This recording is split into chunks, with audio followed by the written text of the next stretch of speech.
একটি রোলিং শেডার তৈরি করার ক্ষেত্রে কি কি কাজ করা প্রয়োজন এবং শীটগুলো কি কি কাটিং করি এবং কিভাবে আসলে কাজগুলো করি সেটা আজকে পুরো ভিডিওর মাধ্যমে আপনাদেরকে জানিয়ে দেবো। হ্যালো এভরিওয়ান, আসসালামু আলাইকুম। আল রিয়াদ শাটার অ্যান্ড স্টিল হাউসের পক্ষ থেকে সবাইকে আন্তরিক শুভেচ্ছা ও অভিনন্দন। তো প্রথম অবস্থায় দেখুন, আমরা এই প্রথম অবস্থায় যে লাল কালারের যে কয়েলগুলি রয়েছে এটার মধ্যে আসলে অপোয়েট কালারের কয়েলগুলি রয়েছে।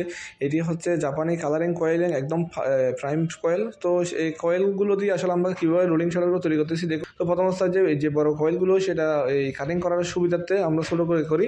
তারপর এর পরবর্তী যে কাটিং শাটারের প্রত্যেকটি সুন্দর করে আসলে শাটারের যে মাপ অনুযায়ী সেটা আমরা ফিক্স করে কাজগুলো কমপ্লিট করি। প্রত্যেকটি গোল্লা কাটিং করা সম্পূর্ণ হলে সেটা আসলে মেশিনের জন্য বাস হওয়ার জন্য উপযোগী করে রাখি। তো দেখুন, আসলে সুন্দর করে কাটার মাধ্যমে প্রত্যেকটি যে শাটারের যে গোল্লাগুলো রয়েছে সুন্দরভাবে আমরা কাটিংগুলো কমপ্লিট করি।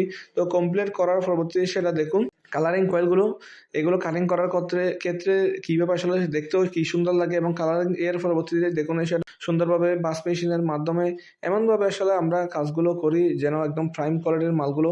এটা হচ্ছে অরিজিনাল জাপানি কালারিং কয়েল। তো এটার পরবর্তী কোনো দিন কালারিং করতে হবে না।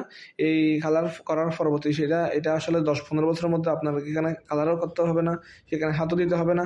তো দেখুন বাস মেশিন করার পরে সেটা দেখতে কীরকম আসলে সুন্দর করে লাগতেছে। তো এটি আসলে দেখুন একদম প্রাইম কোয়ালিটির মালগুলো। এটি বাস হওয়ার পরবর্তীতে সেটা এই সাইড পার্টির যে কাজগুলো রয়েছে সাইড পার্টির কাজের জন্য সেটা আগে ট্রাই করা দেখা যাবে সেটা আসলে গোল্লাগুলো সঠিকভাবে হয়েছে কিনা। সেটা এই যাচাই বাছাই করার পরে সেটা এই প্রত্যেকটি গোল্লা একটা শাটারের ভিতরে আরেকটা শাটারের সেটা ঢুকানো হয়। ঢুকানোর পরবর্তীতে সেটা সাইড পার্টি মারার জন্য সেটা আরেকটি স্টকের মধ্যে রাখা হয়। তো এইভাবে আসলে শাটারটি কমপ্লিট করে সেটা এই প্রত্যেকটা গোল্লা ঢুকানোর পরবর্তী সেটা স্টকের মধ্যে রাখানো হয়। সেটা সাইড পার্টির কাজের জন্য অন্য একটা সেকশনে আবার পাঠানো হয়। তো সেখান থেকে সেটা আসলে এই সাইড পার্টির কাজের জন্য প্রথম অবস্থায় দেখুন সেটা রিপিটগুলো কীভাবে আমরা কাজগুলো করে থাকি।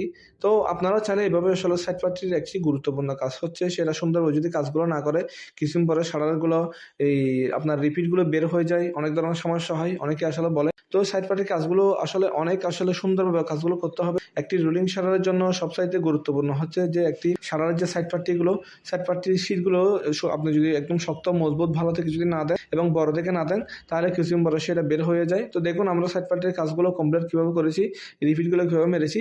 আপনারাও চাইলে এভাবে সুন্দর করে রিপিটের কাজগুলো করতে পারেন এবং সুন্দরভাবে কাজগুলো করার পরে যে শাটারের সুবিধার জন্য দুইটা শাটারকে একটা বান্ডেলে কীভাবে আসলে রূপান্তরিত করি।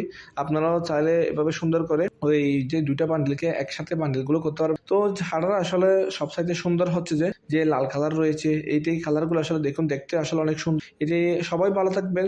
সুন্দর করে যে শাটারের কাজগুলো আমরা কীভাবে করি এরকম ভিডিওগুলো পেতে আমাদের চ্যানেলটি আসলে সাবস্ক্রাইব করে পাশে রাখবেন। আসসালামু আলাইকুম।